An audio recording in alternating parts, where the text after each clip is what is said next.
Imagine for a moment that you have a habit that you really want to change. Let's say, for instance, you go up to the cafeteria every afternoon and you eat a chocolate chip cookie. This habit has caused you to gain a little bit of weight.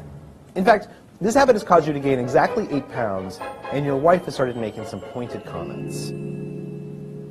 And when I say you, what I really mean is me, because this is a habit that I had that I just couldn't kick. To understand why that habit was so powerful, and what it would take to change it, I had to learn how habits work. Every habit functions the same way.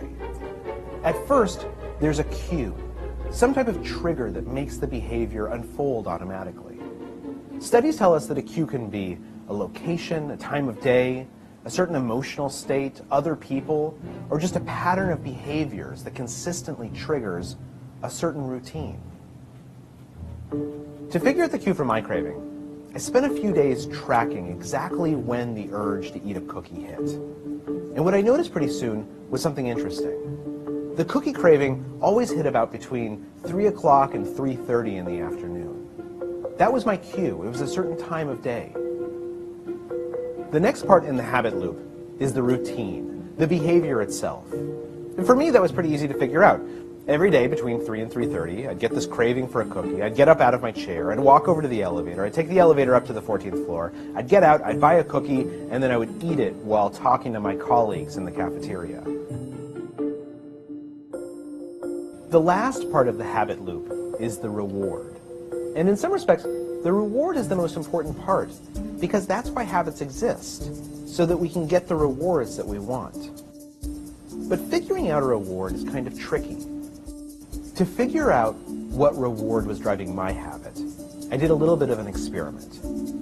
One day when the cookie urge struck, instead of going up to the cafeteria, I went outside and I took a walk around the block.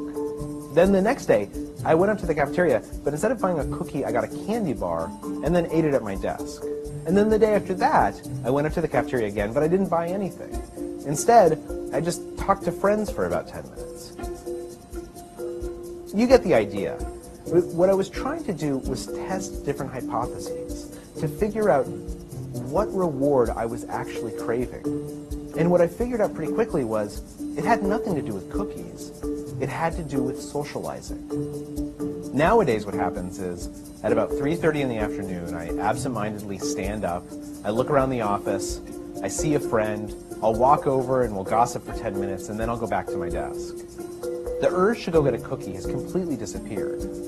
The new behavior has become a habit, and I've lost about 12 pounds as a result. Studies have shown that if you can diagnose your habits, you can change them in whichever way you want. So what are the cues, routines, and rewards in your life? What habit do you want to change?